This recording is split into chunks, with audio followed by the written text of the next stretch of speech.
You're listening to Tapestry, a podcast by a music lover for music lovers. I'm your host, Kelly.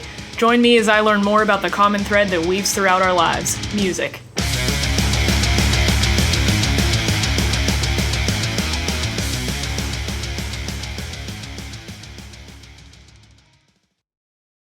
Welcome to episode 7 of Tapestry. On this episode, I talk with Cam Gillette, frontman of Raleigh, North Carolina-based electronic pop project Smoke From All the Friction. This is a good episode for tech lovers, as Cam and I talk a lot about using technology as a means to further connect fans to music, from gear to streaming services, and using tension and friction as a way to spur creativity. You're listening to Smoke From All the Friction's latest single, Cross and Tattoo. We first met at the danger scene. Speaker fell to the floor in the middle of a scream. I picked it up and we danced so hard. At the old house turned into a bar. Whoa.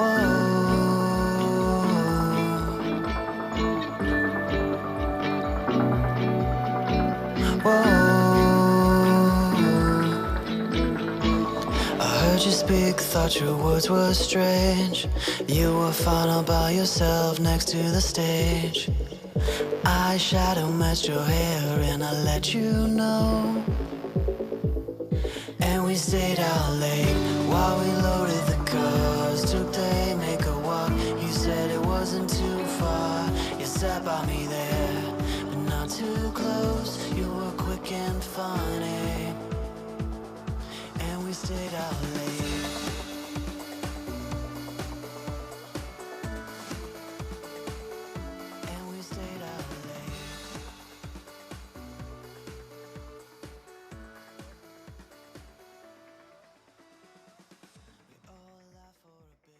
Cam, thanks for being on the show. Thanks for spending your Monday night with me. Absolutely. It would just be me and my computer. Yeah, so I was already intrigued by your stuff, even though your manager kind of put me in touch with Smoke From All the Friction and your projects. I listened to a lot of it and I really enjoyed it. And so I'm genuinely interested kind of who you are as a musician, just all that stuff. But why don't you just sort of give me a basic rundown, like where you're based out of, kind of what your projects are, who you are. Sure. So my name's Cam Gillette. We're based out of Raleigh, North Carolina.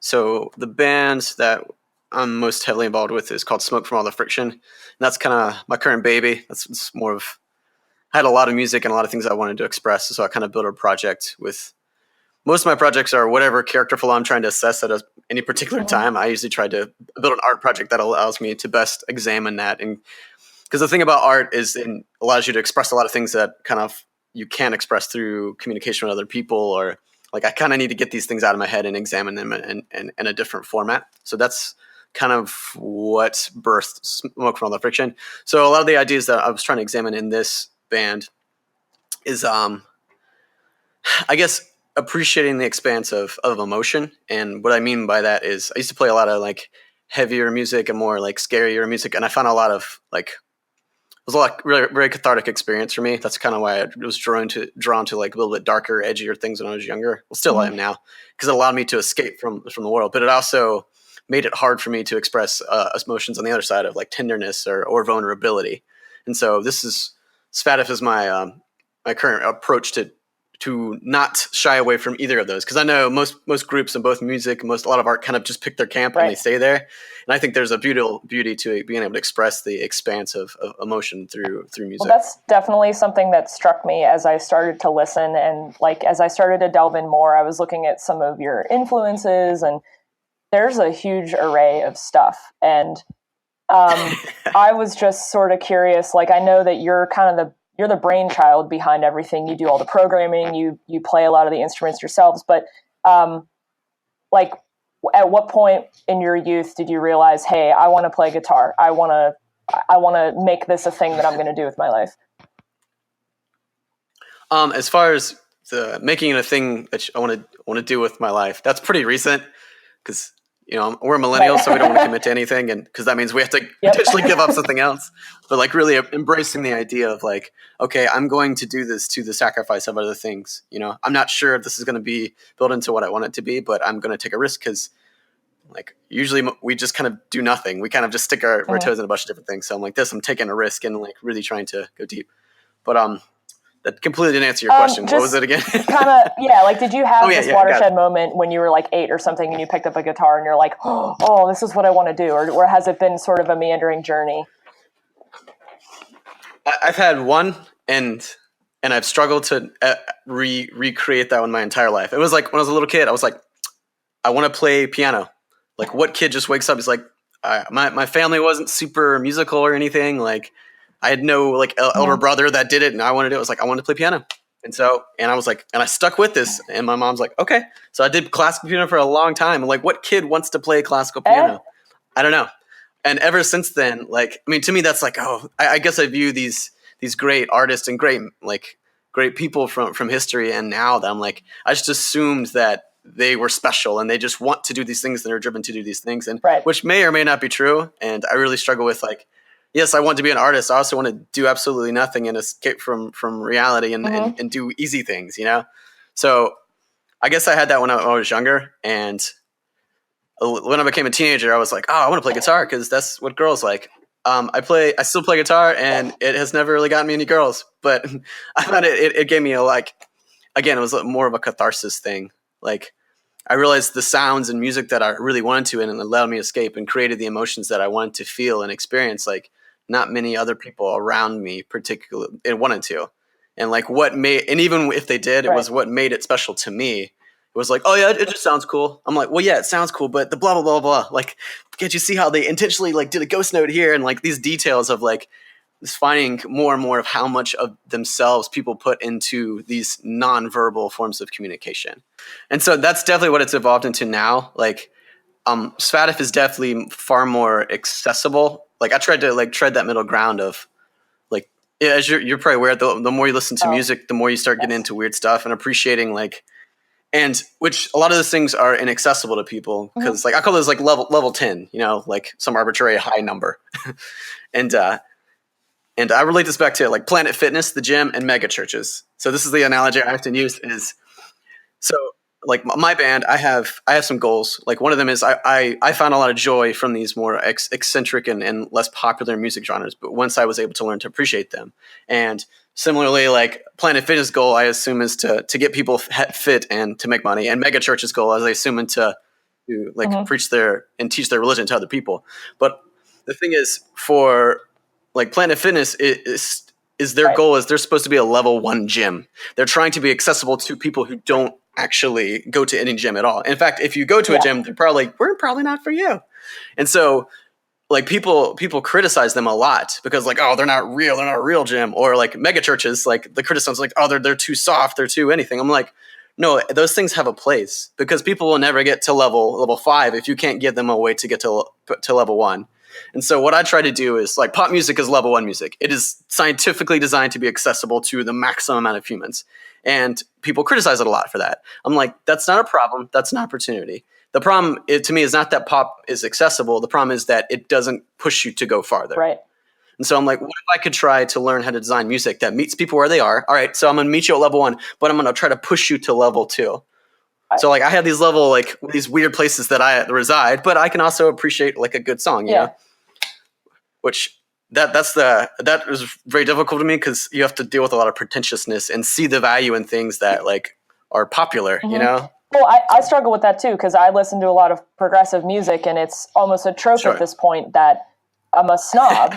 And I mean, maybe in a little amount I am, but I've been trying to like rein that in and go, you can't just bash all pop music. You can't just bash all like Greta Van Fleet, for example, they're getting so much shit right now because, well, they aren't reinventing anything. They're just a Led Zeppelin clone. And okay, so if you have a band like that that's going to introduce people to something from history that they may not have looked up, I really don't see how that's a bad thing.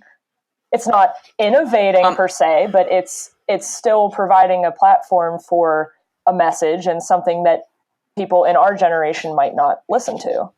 Mm-hmm. I mean, there is the similar like Guitar Hero.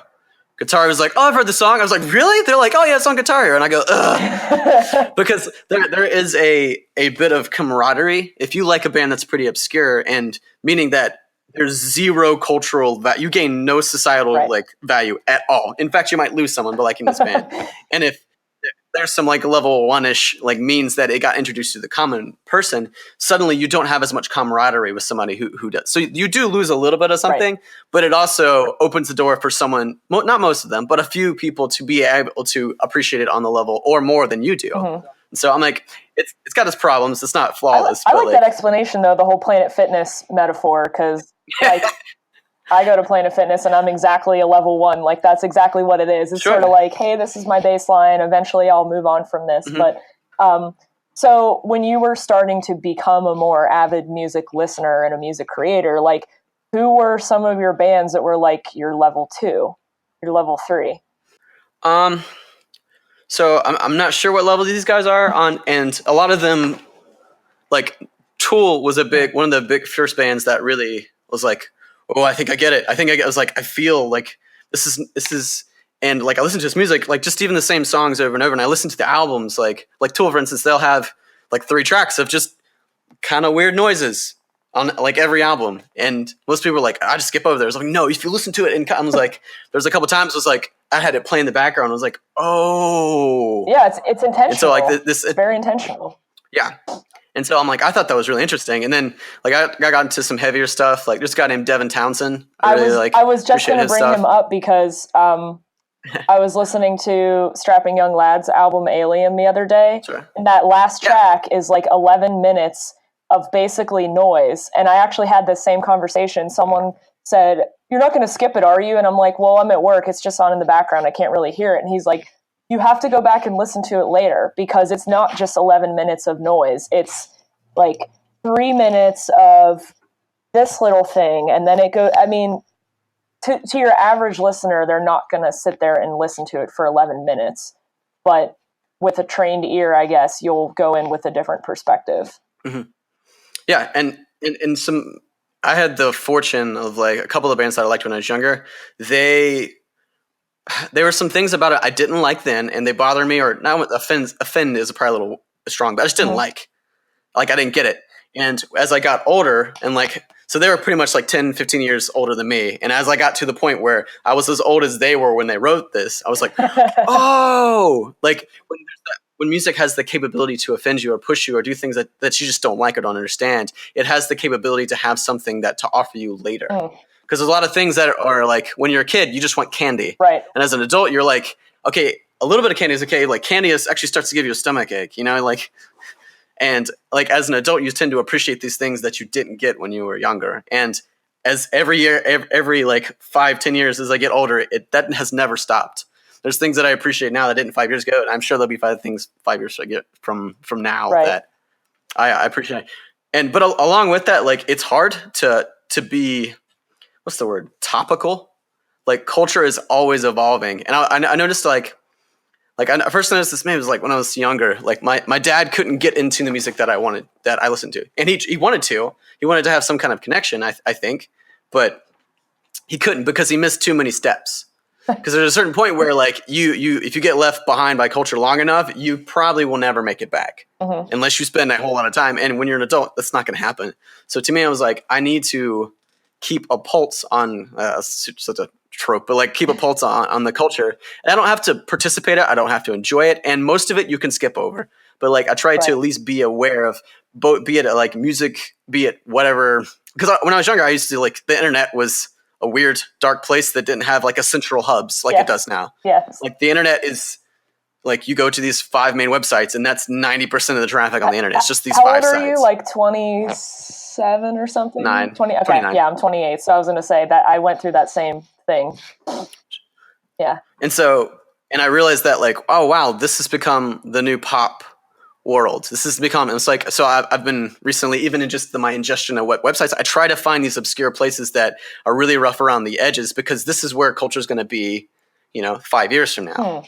And again, I don't have to participate. I don't have to follow. I don't have to do anything, but I want to be able to see and be relevant because I feel like there's things that I want to express to the world, and if you can't speak the language of the culture around you, then you're never going to be able to express this. And not that if you know the language and you still choose to speak something differently, that's a lot more poignant. Right.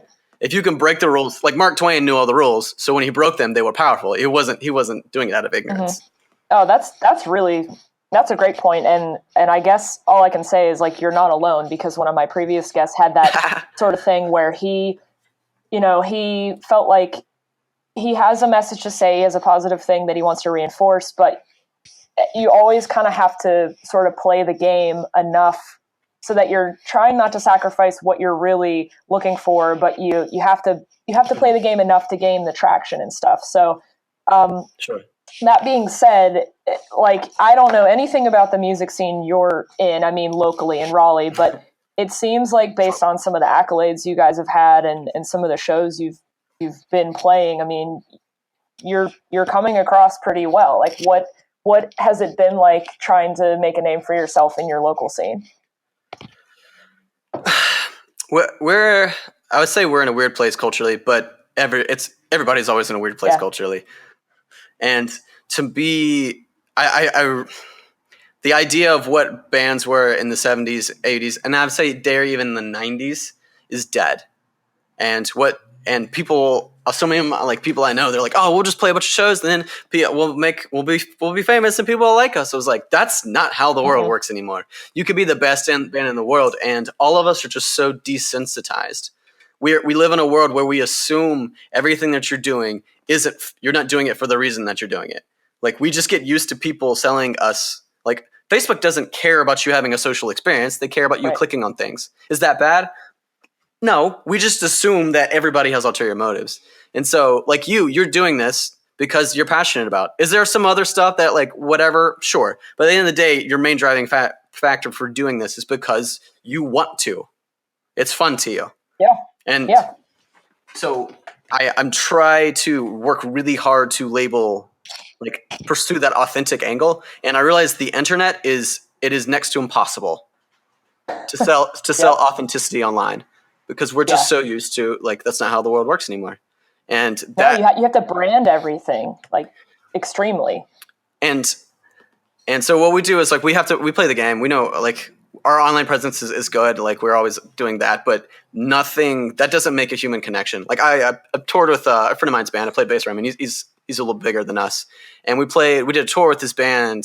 They had, like, one of their videos had like millions of views, like music videos had millions and millions of views. Cool. We're like, okay, so we go to these metropolitan areas and they bring like 5 people to a show.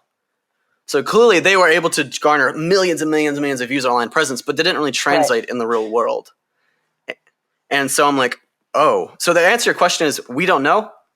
Like, we've just tried a million things, and we're going to continue to try a million different things. To me, it's in some ways like, it's just like music. Like, how do you write a good song? It was like, even the best engineers, there's a lot of experimentation. There's tried and true methods that will work for a time, and then they won't. I mean, one of my quotes is that, like, once you can read a blog post about it, it's probably too late. That's so apt. It's really true, though. And I mean, that's unfortunate, because like it's not just about hard work. It's about, you have to figure out how to connect with the people around you. And we've had a few things that worked and a million things that didn't. And so, and we're finding out, like, all right, how do people see us? How do people see me? How do people, when they hear this, like, what do they hear? And that's the most terrifying thing, because I'm like, because I want to tell them how, no, it's actually blah, blah, blah. And I actually watched this video with it was like kids react to Linkin Park or something. Like, Linkin Park, greatest, like, most famous, whatever, like, rock bands of all time. And these guys have been doing this for years. Like, they made it, to say it the least. And these kids were talking about how they responded to one of these songs. And this guy watching a video of a kid, he wasn't even in the same room. He was explaining to this video of a child, like, oh no, it's actually blah, blah, blah, blah. I'm like, if Linkin Park can do this, like, it gave me permission to, like, people are not going to necessarily understand what you're saying, you know, and, like, they're going to frame it and they're going to view things from their context. So it's incredibly imperative to like try to learn what their context is. Yeah. You know, and I mean, obviously everybody has the unique baggage that they're taking with them. Sure. But, like, so, I mean, and I hate this, but it's so because it's so humbling. Is talking to people. I'm like, why do you like this? Why? They're like, well, I don't like it that much, or blah blah. I'm like, ugh, it's the hardest thing ever. But like a girl pinged us on Instagram. She's like, hey, I just heard your songs, blah blah, and I really like it. And we're like, well, why? You know, like, please be nice, you know. And so I found that worked, but like, I mean, the real thing is experiment. You have to gonna have to find what works in your area and your particular one little blink of culture in your one geographic region. You know. Mm-hmm. Well, would you say that you guys, I mean, just based off your sound, you know, you have a lot of influences. I had this whole thing written down, and this was a wide variety. Yeah. 9 Inch Nails, Bring Me the Horizon, Owl City, Linkin Park, the XX, like all this stuff. You're kind of like bridging a gap between pop, electronica, a little bit of hip hop and stuff too.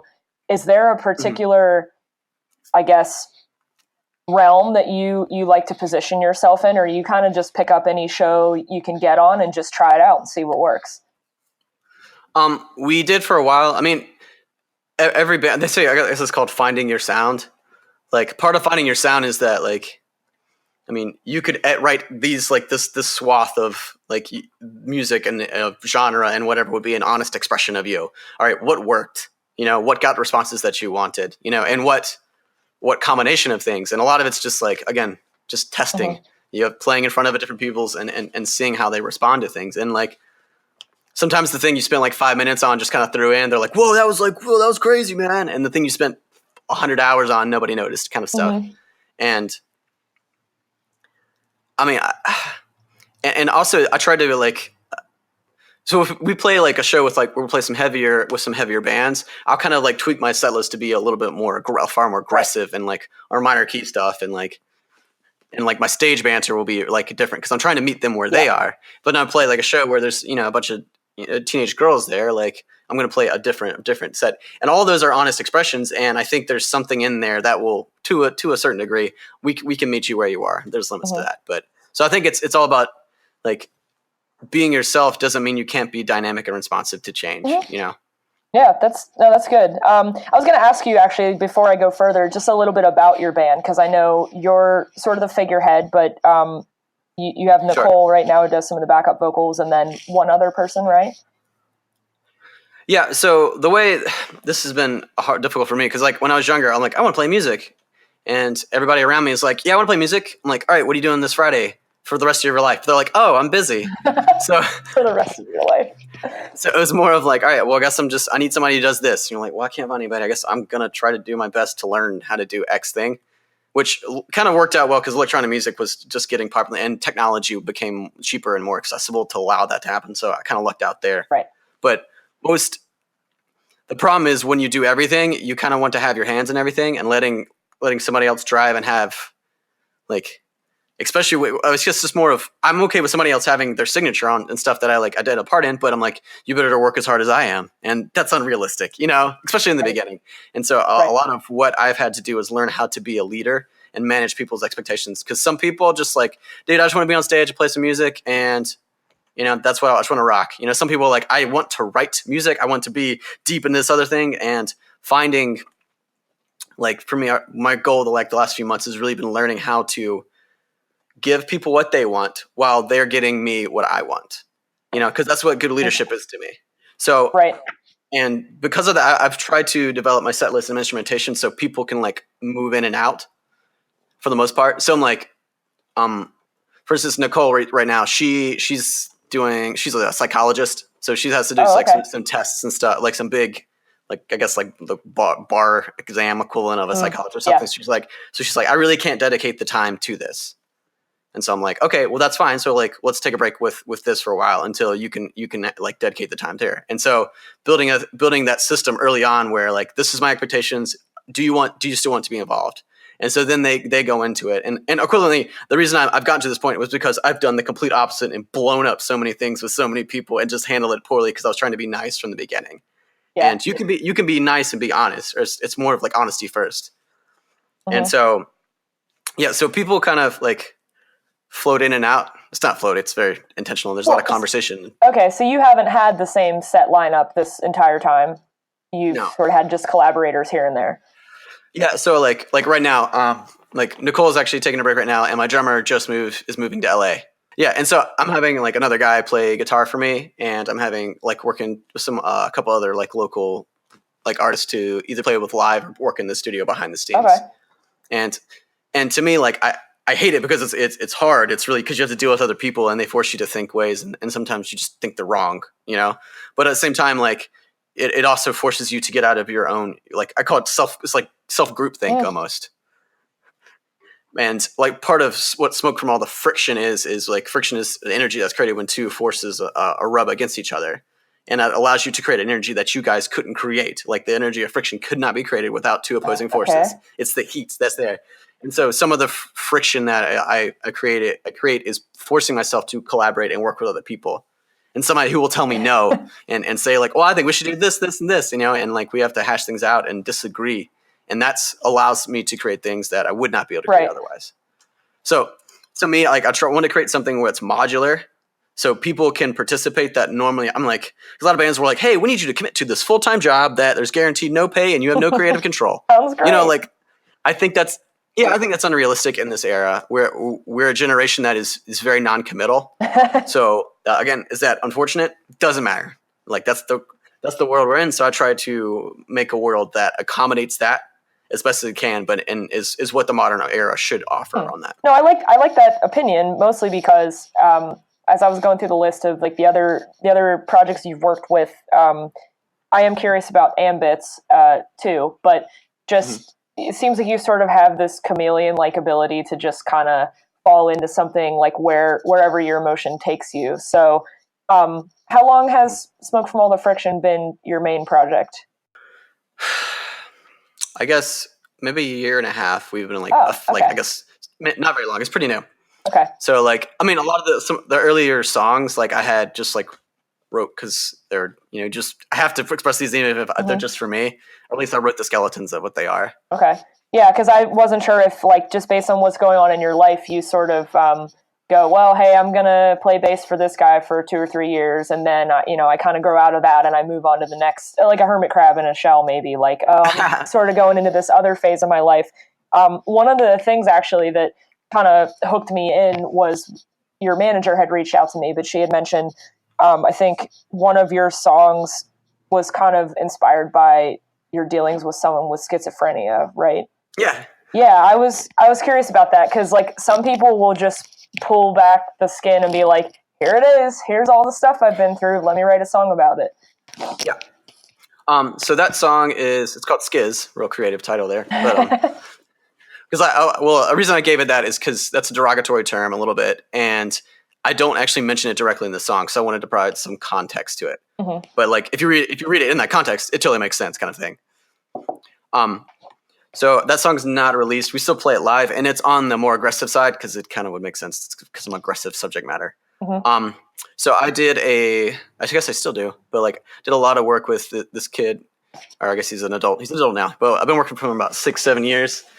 And so, like, he just kind of floated around the community that I was in at the time. And I was like, man, somebody should help this guy. And I was like, well, you're somebody. I was like, damn it, okay. And so basically I was like, I don't know how to do this. I don't know the right way to do this, but I'm going to commit to you. I'm going to like, and until you reject me or I break down, one of the two. And I basically did like, I was given a lot. I was provided like a father who at least taught me like a fair amount of things, you know, and he didn't have that. I was like, well, I don't owe you to this. I don't have to do this, but I feel like I ought to, like as not like a social contract. So I'm like, as best as I can, I will teach you everything I know about being a man. And like best mentor ever. And so like something like that. I mean, I'm definitely not, but like zero background. And like I ended up, I like let him live with me for like 2 years to like basically teach him like certain things you can't learn just, you know, hanging out once a week. Right. But because of that, you get extremely like up close and personal. Like this was my life. Like I was, and some days effectively stuck with this person. You know, like I have to wake up at 5 and take him to work because you know that's what I help him get a job and then I have to take him to work because he has nobody else to do all these things for him. And so to me, like that's a very honest. I try to write it from his perspective, like the stuff that he tells me all the time, and the way it's evolved, and not at the same time completely not evolved. Certain things that have like he's just gonna have to deal with the rest of his life. And I mean, that's kind of it's a depressing topic, but not in the sense of like, it's not sad. It's just like emotionally sad. It's just kind of like a dark reality. Yeah. And that's a lot of what, like, I guess faddist music is life is suffering, like from a psychological, philosophical standpoint. And it doesn't matter if it's okay or not. That's the reality of it. And how are we going to respond knowing that that's the case? Right. That's pretty incredible, actually, that you did that. Like he was just a guy that you found, basically, or like interacted with on some level. Like, was there something within you that just like really, like, did you have to think about it a lot, or did you just kind of know, like, I have to help this guy? It was more of like, I got a bit of a martyr complex. So like, and this was a really unfortunate thing for me to realize, is that like, I need to be needed.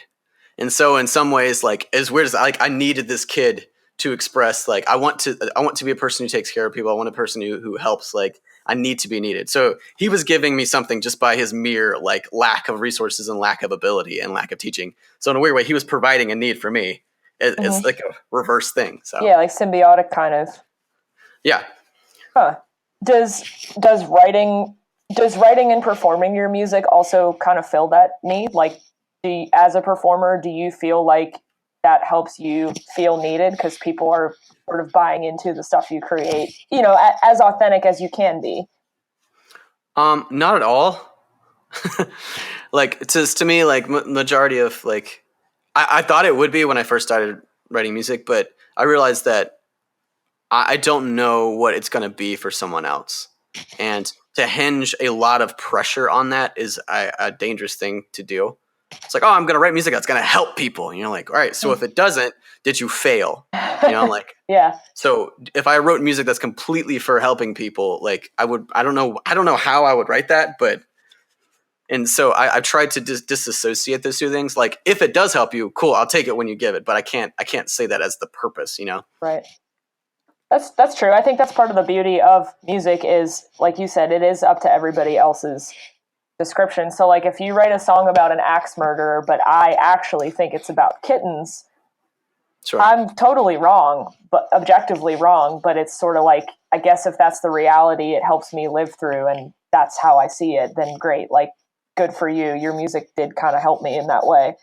I was just thinking about your comment you said earlier about, everybody kind of brings their own baggage to the creative process. Like, I'm a visual artist, I'm a musician, I completely understand.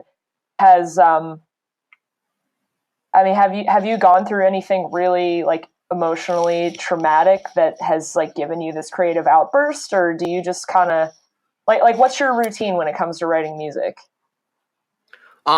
No, like, to answer your question, which is a bit odd, I think, for especially musicians, like, most of my lyrics are like, they're I often write from a perspective of a cynical version of myself looking at me.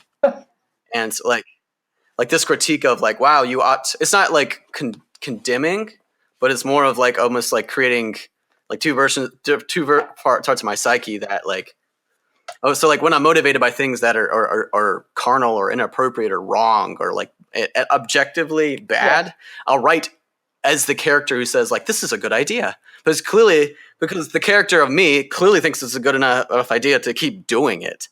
And so you're like, why are you like endorsing this behavior? But then it's like, so it's a lot of conflict is probably like internal conflict's the main thing that I write about in some form or fashion. Got it. Yeah. I was just thinking about that. Like, I'm trying to wonder in my head sort of what some of your other kind of favorite, let's say, books or movies or things are, and if they're kind of in line with the stuff you write or if they're totally opposite. Yeah. So I went through some addiction recovery stuff for like a couple of years early on, and it has its pros and cons, but with one pro that I really love is that it gave me permission to be really flawed and really be broken as a person, and it's okay. It's not good, it's not ideal, and you should try to fix it as much as you can. But if somebody still wants to be around you, that is the measure that you're doing something right. So it gives you permission to examine these things, that this is you, this part of you, this thing is you, but it's there whether you want to think about it, whether you get triggered by it, whether it doesn't matter. It's there, and somebody else sees it. And so I was like, all right, do I want to be in denial of these things that are here and just act like they're not and get super offended by somebody anytime anybody pushes on it at all? Or do I want to try to find them? And that's kind of become I guess an obsession of mine. And music is one of the best ways I can like really like examine these things in a safe place. Cause it's like I basically take the character of me and examine it. It is completely me, but it's almost like I make a copy of myself. And so when I criticize this thing, like, and then I can like flesh it out and have to spend the 1,000 iterations of writing those lyrics and examining those ideas. Like once I purify those ideas into a cohesive idea, I can bring it back to the real me and say like, okay, but I can practice it in like an isolation. Kind of like, what does fake Cam teach real Cam, sort of, I guess. Okay. Yeah. Like Cam, that's like focused. I mean, you're a person. You're infinitely complex. So what if we just took this one little aspect of you and just laser focused on it, as opposed to like day to day you has to deal with the 10,000 versions of yourself. You know, like I once saw called One of You, and it's basically I was really sheltered as a child, both intentionally and unintentionally, and I'm less so now. But I'm doing a lot of things and approaching a lot of situations that, as a almost 30-year-old, that most people experienced or saw when they were 19. And so it's like I have this different views and perspectives on and things, and like a lot of times I don't blend in, I don't understand, I don't have a lot of the cultural context. And I've gotten better about it, but part of it was being the song about it was, for a long time I just acted like I was cool, like I knew what I was talking about, like I just got good at acting like everyone else around me, and not so much to get them to like me, to like I think what you guys are doing is dumb, but like it's like peer pressure, but like not for an 18, like for like a 20, like a mid 20s. You're like, what does that look like? Because we all influence each other, and I realized that I just wanted to blend in to look like one of you all the time. And a lot of the things that we do as a culture that are completely condoned, like a lot of us, especially now, is like it's very almost hedonistic culture. There's a lot of just, oh, I'm sure it's fine. Oh, I shouldn't do that, but it's totally okay. And like I was like, yeah, let's do that. I'm like looking at it objectively, trying to experience. I'm like, this is not for me. I'm not gonna go as far as it shouldn't be for you. I'm nowhere near qualified to say that, but like I'm not one of you. I can't do this. That's interesting. Like you almost, well, a lot of times there's like this big pushback between, okay, I want to write songs that are expressing my true desires, and then I'm going to also write songs that are counterculture. Like it sounds like you're sort of somewhere in the middle, I guess. Yeah, I want to be culturally. I want to be non-counter. Exactly, and that's actually a conflict that like I've been really trying to deal with. Like, is dealing with. I like counterculturalism, but I also like to be liked by the common person. And those are completely incompatible ideas. It's hard. Like you're right. I love a lot of these insights that we're drawing out about what it's like to be a creative soul, I guess, in a world where free speech is dangerous, but also like, I don't know, it's punishable in a sense. I mean, you know, you don't like, I'm never the type of person who's going to go out of their way to say something hateful, but sometimes there are hard truths, and I think people hear them sung or expressed or posted on Facebook in a blind rage, and they'll just like shut off their entire connection to you. They aren't going to see the other 29 years of your life that you've been a good person. They'll hear you say one wrong thing, and they go, well, this guy's a X, Y, or Z. And I hate that. Like music is one of those places where you can express those ideals that you want to say, and it is almost sort of like in this little protective bubble. But has there ever been a topic that you've wanted to write about, but you just feel like I can't do it, like it's too much? I think there's this one song, and I've been writing it for a year, and I've rewritten it like countless times, and I've literally just like dozens and dozens and dozens of hours just like built into the song, and it's still I can't get it. I can't get my message across. It's like, to me, like I acknowledge that a lot of the aspects of myself like are really normal, and I give myself a pass on them. And so the topic of the song, or the title of the song, is "I would have been the Nazi." I'm like, oh, that's super offensive, you know. So like, but like dealing into like most of the people in Germany at the time, they were just getting by. They were really in a hard situation, and like we really like attack those people. Why couldn't they? I would have done that. And I was like, no, I wouldn't have. I justify. I don't stand against. I don't give up. Like, would you be willing to risk your livelihood, your career, your future, your family, your money? I'm like, I do almost none of that right now, and it's easy. Like, we're in income. Even now, I won't sacrifice those things. So what makes me think when I would do it when the stakes are incomparably higher? And I was like, that's a really interesting. Like, I would want someone to write that song for me, but like the subtlety as well as like.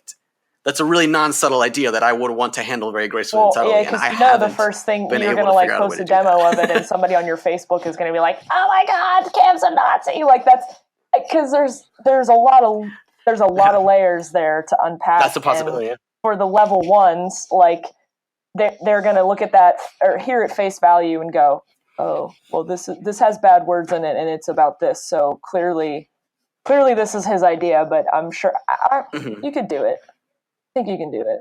Yeah, I think so. I come back to it like every like month. It's been happening. When it comes to songwriting, though, like a lot of people have like their spot they go to or their thing they do. Like, how does your whole process work? No, to me, like I can give you like things that stimulate creativity, and I mean to me, like part of because I self-inflictedly do all like most of the jobs of the entire process of getting a song to be from nothing to be on Spotify or whatever. Like some of it is just pure work. Like engineering is not, there are creative aspects to it, but a lot of it's just work. And so I have a lot of tasks, like PR or something, to me is not an expression of who I am most of the time. Like, so I have like a set of tasks that when I have zero creativity, I can still get work done and still move forward. And then there's other tasks that when I have creativity, like these get prioritized. And so a lot of like some things to me, like when I listen to music or or I'm watching a TV show or I just get this idea when I'm thinking about stuff, like right then start articulating that idea or writing it into it. One idea that's good to me, like often I hear a song and it's like, I like the feeling that I get when listening to a song, even if and usually the subject matter is not necessarily directly connected to me. And I'll kind of spitball lyrics because like they're flown at the time and I'll write them to the melody of that song. So I don't have to worry about rhythm. I don't have to worry about notes. I don't have to worry about like how they fit. Like, and so I can kind of use that as a framework and remove 17 of the variables that I'm working on.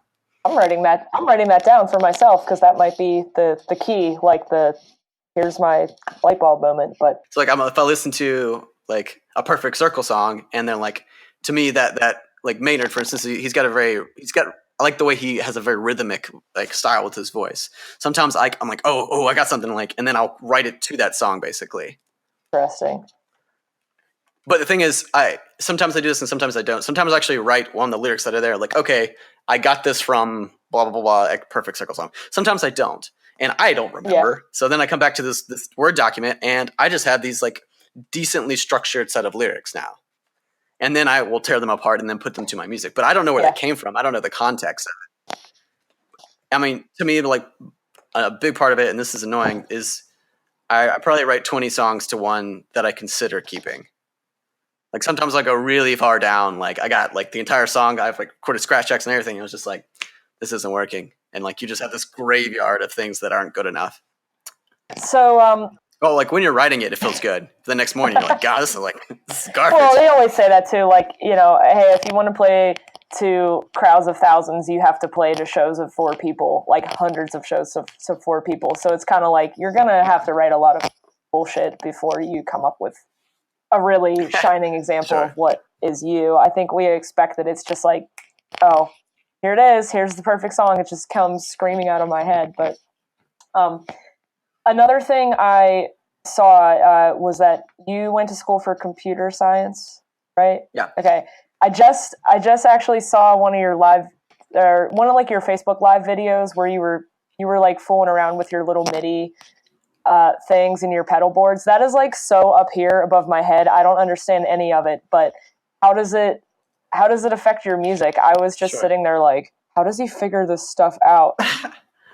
I mean, to me, so similar to what else before, I a lot of people just have natural charisma. They were able to like, they just can pick up on a lot. I mean, a lot of signs, and a lot of like social cues. Like part of it, I was homeschooled when I was younger, so like I didn't have a lot of the normal rules of link. And again, I came into a lot of situations the very wrong age, either way too young or way too old. And so I don't have a lot of the context that other people do, in which to find something that actually allowed me to be connected to other people and express myself to them. I just don't have a lot of normal ways, and I have some extra ones. And to me, like people, and because of that, like I kind of defaulted to using technology to fill the void, at least musically, but in a lot of ways of a lot of where people historically were. Like when I was younger, like I didn't have barely any friends that I could call up and hang out, effectively none. But like I was really into video gaming, because not so much that I loved games, it was like this one place where I could talk to another human, and they seemed to like almost want me there. You know, they remembered me. Yeah. You know, obviously I'm just some little avatar through the screen, but I was craving that contact. And so people talk about how like technology is separating us as humans, and I was like, no, you're just using it that way. It's not inherently problematic. If Facebook could make its goals happen by making you more connected to other people, you'd be more connected with people. Like if you demanded it and use it as that, they'll make it happen. You know. And I realized like, oh well, the same token, I'm like, am I using technology to bring myself closer to people? Am I using it to make it harder? And so then it kind of got me into, I'm like, all right, well, what's the difference between this is 17 layers deep here. I'm getting there, I promise. No, I love it. This is exactly what I'm asking for. So I'm like, all right, so what can technology do that a human can't, and vice versa? And I realized that like part of what makes a computer good and bad is that it doesn't have a personality. It just does exactly what it says. And humans, to say the least, have personalities. They're not consistent machines. Yeah, you put in the same output 6 times, you're going to probably get 6 different outputs. A computer that does that is a very bad computer. But and there's some beauty to both of those. Like, I mean, obviously, when like I want this Skype call to be perfect, I want it to do exactly what I don't want it to decide. Like, well, what if we try putting a filter? You know, I don't want it to have a personality. And equivalently, sometimes, like in a band, for instance, I wanted my band members to not have a personality. I want them to do this thing. And I treated them like they were technology. And then, which was problematic. And then on the other hand, what I've started doing now is like, all right, how can I like use the chaos of a human to help me create something? So I intentionally started working with people because it causes friction, and I don't like it because it's not predictable, but it also creates the potential for a more beautiful thing. And I've started doing that with my technology as well. I'm like, what if I gave you, I mean, I'm going to design it to a certain extent, but like, I don't know how it's going to deal. A true personality, like it's really complicated. So I started building like synths, or like the way I make sounds and stuff, intentionally putting them so they're going to respond to certain things differently. And I don't exactly know how sometimes. Oh, okay. So like if you like, you say you do like a little bit of production, right? The tiniest sliver, like enough to get the episode edited and on the internet. That's about Sure. it. Okay, it was the same idea. So like compression or distortion or something, that like if you have a distorted guitar and you hit it even harder and harder and harder, it doesn't actually just go up at a straight like volume. It starts curving off. It says like, it starts saying no more and more and more. Yeah. It's like, no, I'm not going to do that. Right. And viewing that as like, that's an audio artifact. I'm like, yeah, but it's also a personality. And I don't know exactly how it's going to do it. And you start adding more and more character traits. Yeah. I mean, I guess this is all metaphor, but like I view it that way. Character traits through sounds, like they start talking back to you and start like retranslating the input you gave them in their own way and make them talk. And then what you can start doing is building technology. Like I'm going to have part of your character trait is that you have to work with this other set of technology that has its own character traits, and you influence each other. And so, I mean, it's all a metaphor to me, like, because the reality is just, you know, bytes and bits and like on and off and circuitry. But like, to me, viewing it kind of like I view a human, like intentionally creating friction for myself. I'm going to make this thing that even though I'm hitting it really hard, it's not getting any louder because it doesn't want to, you know? Yeah. Have you ever seen Andrew Wong's videos on YouTube? Okay, because I'm thinking about how please tell me the answer because I cannot remember the word, but he has one of those. Oh, it's a modular synthesizer, right? The one where he like plugs all the little cables into the back of it. Is that kind of what you're doing, where it's like essentially a random input and then the sounds kind of come out based on how they interact with each other? Yeah, that's even taking it super deep. Like, I mean, my set of character traits are different, but like modular even far more so, because you have such meticulous control and you have you can make so many things affect other things in ways that like the beauty of modular is it's easy to make a crazy unique personality out for an instrument. It also makes it much harder to make a usable personality that they're too, I guess I'll continue the metaphor. They're a little too eccentric often. Okay. Meaning that that's cool. It doesn't work with any other sound. Mm-hmm. And so I try to, both in my own personal life, develop my personality that makes it accessible but interesting. So I can work with other people, I can work with other ideas, I can work with anything, but I'm still going to push back on you and I have my limits. Mm-hmm. So it's versatile but unique. So I try to do that with my synth sounds as well as my personality and my music. That all makes a lot of sense. Just thinking back to the stuff I've heard. I know you put out an album. Oh, that's right, Transients. You put out an album back in May. And I did really like that you kind of go through each track. You know, it has an overarching collective sound that sounds like you, but there's a lot of influences and genre hopping around. Like,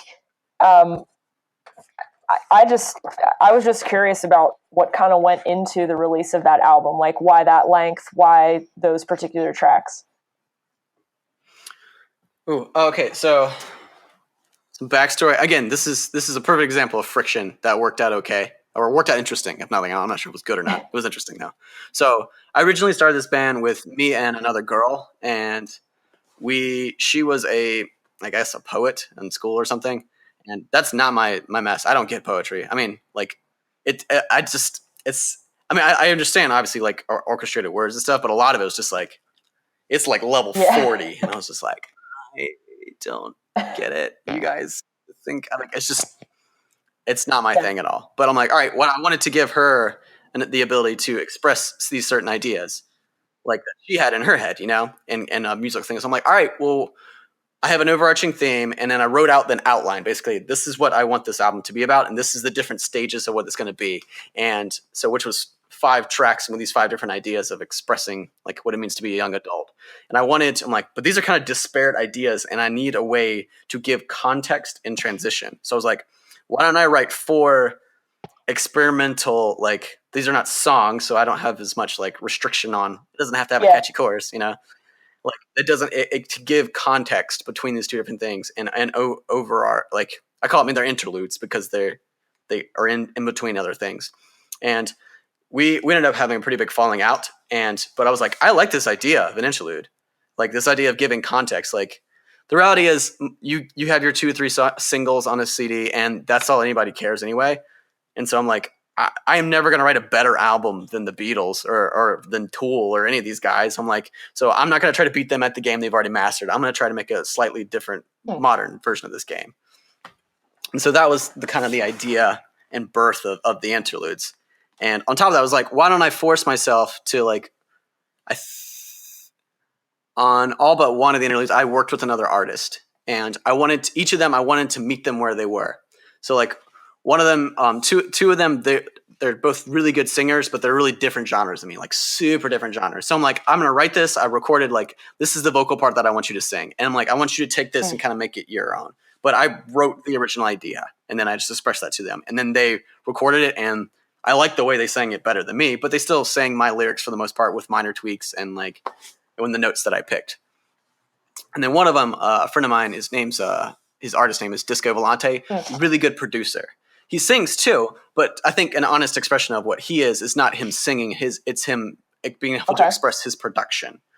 So I'm like, okay. So what I did is I wrote like some pretty pieces, like just some individual elements. I'm like, all right, here's your basest of frameworks. These are pretty, and I want you to. And here's the overall idea.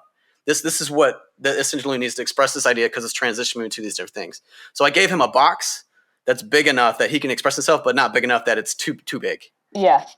So and surprisingly, telling somebody like, here's some tools, you can use more, but here's some tools, and here's what I need you to build.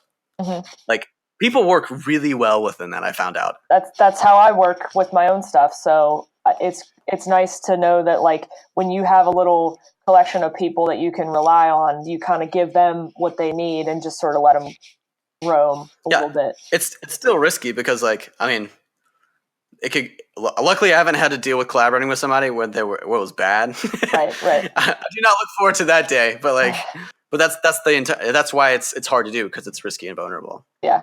And so that was kind of my goal with like, I started with the emotions and the feelings and the ideas that I wanted to articulate before I wrote most of any of this music. So I wrote the album outline and then the transition points in between as well. And then I kind of wrote the music. So I built a box for myself. Yeah. So I was very restricted. But I guess you sort of gave yourself some freedom like within the individual tracks. Sure. Is that the direction you want to go for your next album or is it going to be an EP or what? I haven't decided which way I'm going to inconvenience myself yet. I mean, I have like a fair amount of tracks at this point. Like, I had a couple of cohesive narratives that I liked, but then I didn't like enough to actually commit to. And so, I mean, worst case scenario, I'm just going to like have a bunch of songs that don't have something that's like, it's not like a concept album, I guess. I do like the idea of the interludes because it's a lower risk investment and test for me because I don't put nearly as much time in them, and if they're weird, it's totally fine. Yeah, if it's like a minute and a half long song, like most people will either skip it or just so you're not alone. I do very much value the album format. Like, I think there's something to be said for starting at the top and ending at the bottom, but I understand that not everybody's going to sit there and listen to the in between stuff either. Sadly, just that's how it is. The song that I know I'm going to have on the intro and outro is Cross and Tattoo. Was that one of the first singles you wrote for the album, or what made you choose that as a single? So that is the one song I wrote before the album. That was my first experiment with, I guess the personality trait that I was trying or flaw was pretentiousness. Like it was that like pop music's just 4 chords, and like I've said that so many times, and so many of my friends like, oh yeah, pop music's stupid, it's so simple, blah blah. And then my brain was like, if it's so simple and so easy, write one that's good. I was like, oh, and then I realized that because it has such limited tools to write something that's very accessible and still is really difficult. Yeah, like that box is like super tiny, and to write something that I felt was an honest expression of me, but still filled up these other parameters, like was rather difficult, and it was a big challenge for me. And it was one of the first songs that I was like, I call it my sexy breathy pop voice, but like this is something if I heard when I was like in my metal phase, I would like shit on it basically. Yeah. I'm like this, go listen, make some real music, you know. And it's like these insecurities of like my own ideas of like I guess myself as a man or as an artist or anything. I had to challenge them to just even write the song. Mm-hmm. So to me, it's a like really important song to me personally because it gave me permission to like be vulnerable and challenge my ideas of what my masculinity or my role as an artist is. Yeah, I hear it through that. Just like I don't know, you hear that a lot. Like, oh, if it's so easy, why don't you do it? Well, that's okay. I'm gonna give it a good freaking shot. Like, it's really hard just to take that first step, though, to understand that you should challenge yourself and this is what it might bring you. I only have a couple other questions, but in general, I'm curious, like genuinely, how you perform your stuff live, because it does seem like there's a lot of stuff going on. You kind of pull out your pedal boards and all your crazy stuff, and you just make it work. So early on, it was just me and one other person. So like, I'm like, all right, well, I told myself, I'm like, well, I want to have, I know, like an orchestra basically with me to like, that would be super cool. And like all these people can like create this like super combined live friction. I was like, that's not going to happen if it's not for a while. I was like, so am I going to just not do this because it's not exactly what I want? Or am I like, all right, do what you can now. And once you get some momentum, then you can do something even cool later. But you won't be able to do something cool later unless you do something now. So I was like, all right, we'll make it work, which has kind of been, I think that's most bands like mentalities. And so I cheat a lot. Like there's certain things that I can't. At the end of the day, like the thing that needs to be prioritized is my vocals and my and performance. Like I will trade I will trade a lot of other stuff to make sure that happens. And if Skrillex can put on a good show by pushing play and turning a bunch of knobs that don't do anything, clearly, like it doesn't. But I mean, but the reality is, it's like, I mean, as much as we critique it, it's proven that it is an entertaining format. Like they're able to pull it off. I mean, it's I think it's a little more complicated than people get credit for, but you're capable of doing. Like we all know they're faking, and it doesn't matter. So I'm like, all right, well, I don't need to fake that nearly that much, but I can fake a little bit. You know, I can cheat a little bit. So it's always an ever evolving process. Like right now, I mean, I've mostly played guitar, all the guitar parts, and sung, and then certain parts don't have guitar, so I'll play kind of like switch between keys and stuff. But my vocals have to gain precedence, so certain things I just have to leave in the backing track because it's what I got. And for a while, I didn't have a drummer, so all the drums, like a couple of them I played, but like for the most part, it was in the backing track. And then I got a drummer, so I got rid of all the drums, and they were all played live, super cool. But now I don't have a drummer anymore, so it's always changing. And the more people I can have, the more people. And like I've been talking to, I just met a guy recently. He's a violin player, and so I'm like, all right, well, this phase of this, he's like, I'd like to maybe play a couple shows with you. It's like, so I'm going to like reorchestrate my stuff to factor in a violin, maybe instead of this particular synthesizer. And so to me, I that's exciting to me because that means you can watch, even if I play the same set list now, I'm going to have like a different squad with me. And so we're going to play it differently because we have different ingredients now. That's awesome. Is there sorry, go ahead. So to completely not answer your question, I mean, I can go through like gear and stuff if you really want to, but well, I know nothing about it, so I might not have much of a response. But I just know as a metal listener and as a post rock listener, I just kind of like go to shows and I just stare at it, and I'm like, how do they know what to do? I mean, it just seems there's like this mystical level of, oh, what if they screw up? I mean, I guess to you as the creator, and I talked about this on a different episode, only you in your head knows if you make the mistake. Like, I mean, unless something goes drastically wrong. But I think there's sort of a value in each time you can sort of create a different performance every time. Mm-hmm. I mean, and again, it's like, because the more personality you give to technology, the more it messes up because it decided to express itself differently today. That doesn't happen that often, but it still happens periodically. And like, I hate that. But at the same time, I don't want to sacrifice what I gain from that at the same time. I'm willing it to be like, oh, it didn't work that time. Like, I'm pretty good at figuring it out on the fly. But I mean, to me, I view it similar to a guitarist just missing a note or something, or pushing the wrong pedal, or me like I'm singing the second verse instead of the first one. Like, what are the venues that you like to play? Are you more of the intimate type of thing, or do you see yourself playing at larger stuff in the future? I don't know is the answer to the second question. I prefer, I really like house shows. Like, I mean, okay, let me just rephrase that. So I like shows where I have, like, we did our album release show at a venue called Emerge.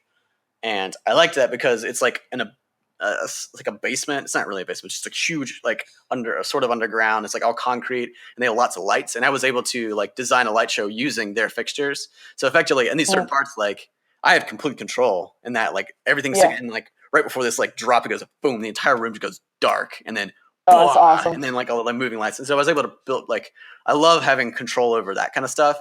But that's not typical. Most of them don't let me like an average show. That's not going to be the case. And so I mean, I prefer something where I'm able to this is what my ideal show, basically, where people feel relaxed. So when they're a little bit bored, they can walk away and go get a beer or go eat some chips or something and come back when they're ready. So I want to I want to have a lot of clear, massive low end that's loud, that's big, but doesn't have to be blaringly loud. Right. Because super loud music hurts my face. Yeah, like rattles your chest. Yeah. And so like those are kind of vague answers to your, like, I think there's several ways that can happen. Like, I like the concept of house shows, and like, because they're far more relaxed, there's no little pressure, there's not a huge amount of money involved. People are there because they want to be there, not because they want to get paid, you know? Talking too much. No, I just know, like, I don't really go see that many more electronic types of shows. So when I go see artists like that, it's like like going to see Cascade, and it's like in this huge Yeah. built up giant production. So I wasn't sure what a more electronic, like synthesizer type of show kind of sounds like in a small intimate setting. But I always like those because you get to interact with the band a little bit more. You get to kind of hear what everything's all about. Yeah, I mean, and that's something like I've done a bad job of is like I turn on these knobs and I just do it really quickly because like it needs to be done. Like I don't perform a lot of the technical aspects, and honestly, to me, I think they're cool. Like more of like, oh, I wrote this piece of software that does all the blah blah blah blah blah. I mean, I just push one button, but this is actually what's going to happening, and so I'm trying to integrate more of a performance aspect to these technical aspects. You know. Interesting. It's like I turn this knob and it does these 1,600 different things, and then I'm like, all right, well, maybe I should just show them, like not like talk about it, but like let it like be a little bit more like interactive and visual. I almost feel like you should just do a performance at like a I don't even know if there is like a technology convention or something. Like, have you ever done that? Have you ever thought about doing that?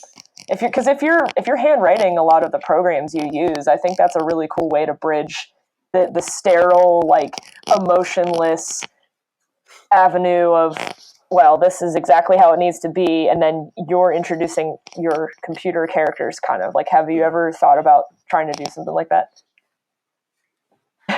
That's a great idea. I mean, that's an interesting marketing because, like, I mean, like to me as a technologist, like that's like one other part of my life. Like the concept of AIs and machines not just being these boring dead black boxes that we've always kind of treated them as. That's not where the world's trending. That's not where it is. Like I did a lot of, like recently did some like a research in how Spotify actually works, like in the back end, and it's smart. Yeah. Like it's concerningly smart. Like it's not just like it doesn't just play songs that are like, oh, they have a rock genre. No, it analyzes the crap out of every single song and stores like gobs and gobs of data. Like every single measure of every song is stored, and it tells you exactly where every single measure. And like, so this is clearly has a level of intelligence to it, you know, at least data gathering. And so I'm like, all right, well, why can't we use these ideas to enhance like musical performance and let us connect better as humans? Use technology to make us connect better as humans. I haven't gotten there, like, but that seems like the overarching idea. But that's really I haven't like boxed that up in a way that I could sell. But I think that's a really good idea. Have you ever listened to the band called The Algorithm? Oh, absolutely. I listened last night. Yeah, because I know they just came out with their latest album, and like, I don't even know what metal step, I guess, like, you know, metal and dubstep together. And I always wonder how those types of guys like are able to live kind of in two worlds, and how much of their music is an emotional expression and how much of it is just like, how far can I push this technology, essentially. Mm-hmm. It's both. Like as a programmer, like I'm not sure how deep you're into that world, but like even like to me, programming is like it's art to me. At least the way I do it. Like it has to be. So like when the reality is you're given these situations and you have to make these things happen, and you're forced, like the friction between that is that some business guy has these like completely non-technical idea of like, oh, I want this thing that does this complete arbitrary abstract idea. And you have to turn that into a physical thing on a screen that actually does stuff. And you have to reinterpret it and like see things in a lens and push back on him. And you have to build this thing that you created. You interpreted this 700 times, and it's an expression of you, how and if it works. But like, and because it's an abstract requirement that he made. That's not like a quantifiable. Every single person would do it a little bit differently. I'm really interested, like, just thinking about Spotify and their algorithms. I mean, you're not wrong. Like, their algorithms are really good. I am stunned at how well it knows my taste and how well it's able to categorize the stuff I listen to. Because, like you were saying, as you get older, you start listening to weirder and weirder stuff. I'm definitely in like the weirdest stage of my musical life right now, and the fact that Spotify can still give me like 6, those daily mix playlists it gives you, I'm like, okay, all right, right on, good job, Spotify. Like, should I be scared right now? Maybe. One other question for you would be, if you could collaborate with any artist, if you could collaborate with one artist, who would it be? like realistically, like I mean, there's a couple of people I'd probably be too starstruck to do anything. So, I mean, Trent Reznor is like one of like a super influential guy to me. Like just his ability to turn, he basically made industrial music, this super distorted, super underground, super horrible sounding genre accessible to top 40. Like my mom's probably heard an Nine Inch Nails song. And so like I have a lot of respect for him, and he challenges me to do that. So I'd love to like work with him and just see, if nothing else, just to watch. I don't even care about names or anything. I just want to watch that guy for 12 hours straight, just be him, you know. As far as like realistic, I don't know a whole lot of people in this industry because I live in North Carolina. Well, I mean, you'll find someone, I think. So I can't give you necessarily like most of the people that I really want to work around with this area I've probably already talked to, or they just don't. Well, are you like drowning in a swamp of country music down there? That was honestly my first probably incorrect assumption. A lot of indie rock, a lot of singer-songwriter stuff. I mean, country's like pop country is like common fare around here. Like it's more of just there's not very many deep music fans as compared to a lot of other cities. Granted, there's not. I mean, that idea is less. There's not a whole lot of deep music fans in like America. Like, that's kind of where the culture is trending. So, like, we want something like I think it's just a cultural symptom that I'm trying to find a way to understand and find how I can fit in that. The kind of like quick hit, like I just need a little thing that I can digest real quick and then move on to the next thing. Yeah. That's what they think they want, and there's this. I'm sure there's something else that they've never experienced, and no one's ever met them where they were enough. That I think if we give them enough time, give them enough effort, we could find a way to connect with people in a way that they've never been able to. You know, like pop punk found a way, probably coincidentally and not intentionally, they were able to connect with an entire generation of kids. You know, and grunge was able to do the same thing, and like. It's more than just a genre. It's like it's a cultural connection we're gonna have to make. Drake, for instance, is like is Drake my thing? No, not really. But like the way he's able to, that you feel cool when you listen to Drake. You can watch these people. Part of their identity is they're like, yeah, I'm a Drake fan. Like, oh yeah, I think about moving to Toronto. Why? Because it's Drake. Obviously, like he's able to like he's way more than his music. You know, he's big. He's larger than life, and he's able to connect with a culture and a group of people. And in a way that no one else had at the time. That's a good point. Like, I don't listen. I mean, I really don't listen to a lot of mainstream stuff, but I get that sentiment because when music is so important to you, you get like turned off. It kind of goes both ways. You get kind of turned off from seeking out these little like guilty pleasures because you've been disappointed by it so many times. So it's like, how do you lure people back in? Like, well, yeah, I do want you to listen to my pop song. I promise it's not like all the others. Like, that's really tricky to do. Yeah. That's super tricky to do. Yeah, and so like the traditional means we have shields up. It's just like you as an adult you learn you've been abused like in a certain way and not enough time you've been like people your trust has been broken enough. They're like you just assume that like if everybody else is saying the same thing, you know, like you're probably just going to take advantage of it. You're not being honest, you know. So you got to find a new way to connect with people and to me, I was thinking about this the other day. Like as an artist, if you think your stuff's good and you feel like you have something to say and something to express, it is your responsibility to spend a lot of time to figure out or try to figure out a way to communicate because you're gonna have the best. Like for instance, there's probably I could promise you there's music that would like become your favorite the rest of your life. And you will never hear it because that person wasn't able to connect to you. Yeah, I know. And is that not like the greatest tragedy? Like that's the tragedy. I get sad about it all the time. And actually, now that you mentioned the whole Spotify thing, I might have to hit you up on the side, like paid, because for a long time I've been trying to code. I don't know how to code. I've been trying to find somebody who could help me code a website that takes my Spotify, I have this giant Spotify playlist of like super unknown bands that I like, and I want to have a code that will plot it onto a map. So then a person could go to this website and be like, oh, I want to find progressive metal bands near me. And they can like see on a map where all these things are based on, you know, genre filters and everything. But I feel like that is a way that technology kind of brings us together. Like, I think just the way that I interact with musicians now, I am finding those bands that I'm going to listen to for the rest of my life, but it's a complete chance thing. It's because, you know, I post in a Facebook group and I go, hey, I really like this band. Can you tell me a couple others that are like it? And some person out in cyberspace happens to be like, yeah, here, you should try this. That's where most of my enjoyment from music has come from in the past 3 years. It's just a very chance connection. It's not crafted at all. It's like the right person happened to be there at the right time. And it's like, how do you overturn that? That's sort of what I want to do. Like, how can we optimize that? Yeah, because I know the feeling I get when somebody gives me a recommendation for a band I've never heard, and I'm like, this speaks to me. I really like this. I would have never been able to find it on my own. Yeah, I mean, like I said, I think it should be our responsibility as an artist. Like, I think that should be not just on the fan, but also on the other side.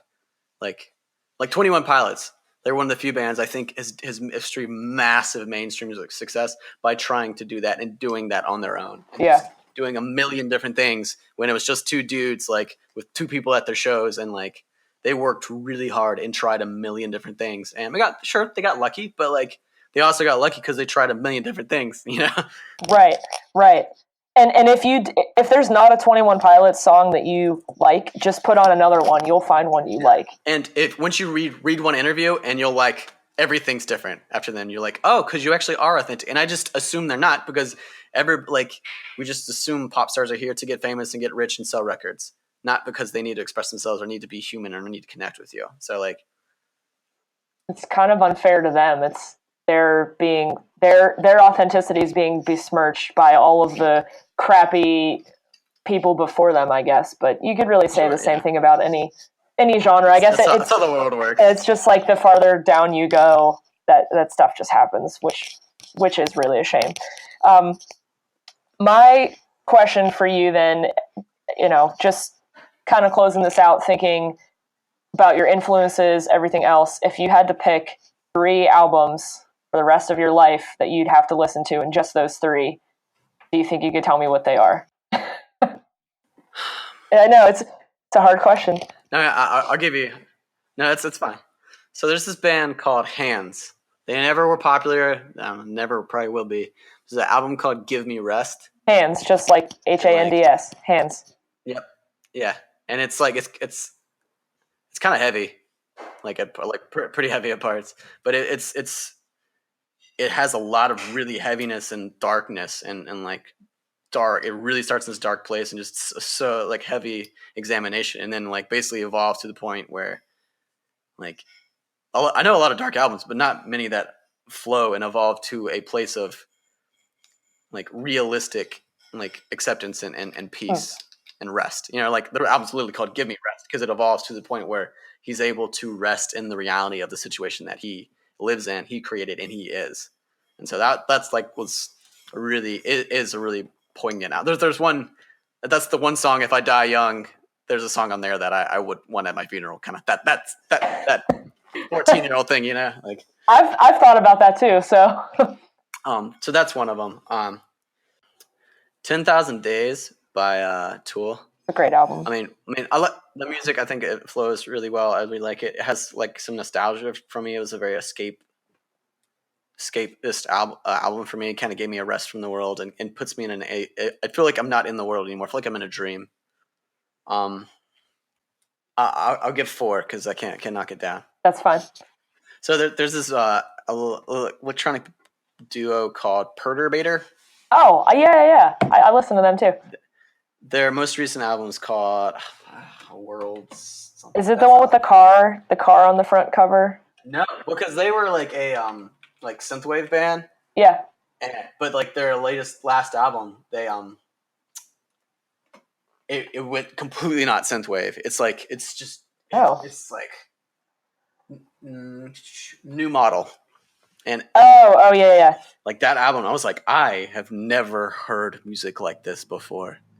I was like, that doesn't happen very often. Like that in the last 5 years, that's the one album I was like, oh my God, I've never heard music like this before. Just that album. It's not very long. It's you need a good sound system for it because like the low end is just fantastic.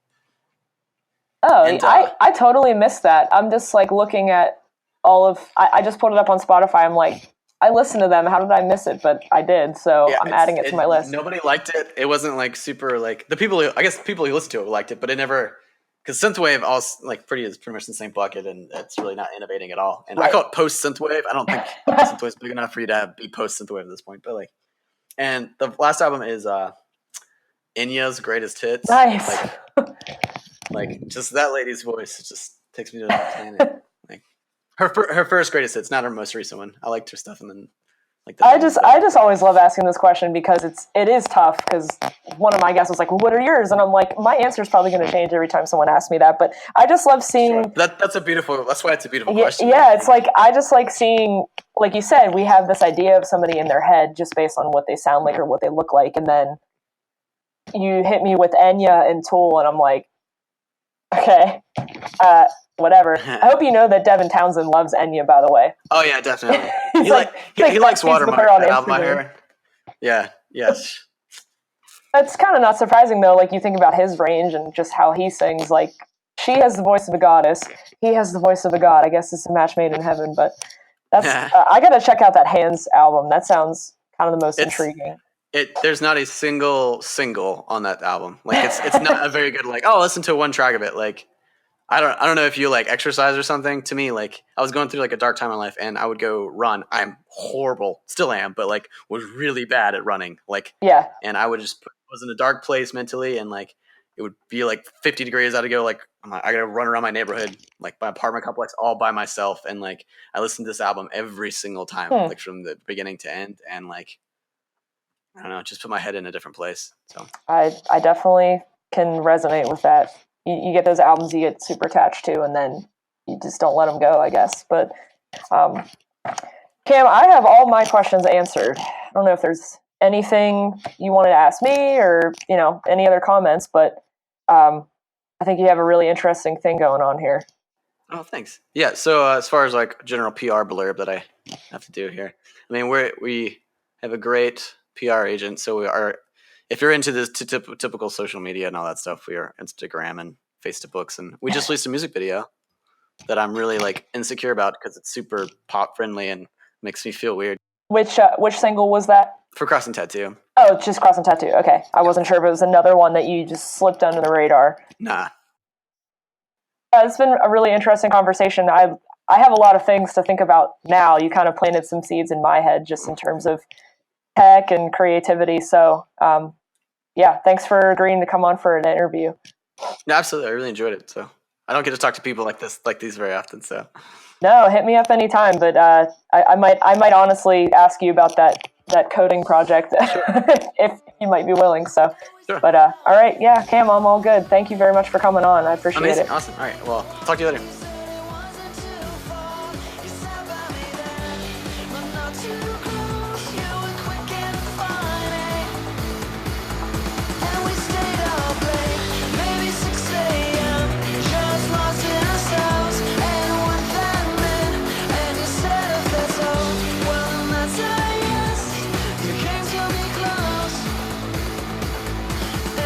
You've been listening to Crossing Tattoo by Smoke from All the Friction. You can definitely check these guys out just about anywhere. You can type Smoke from All the Friction into a search bar, including Bandcamp, Facebook, Instagram, Spotify, YouTube, all the usual. Please do check them out. I think they really have an interesting thing going on. Until next time.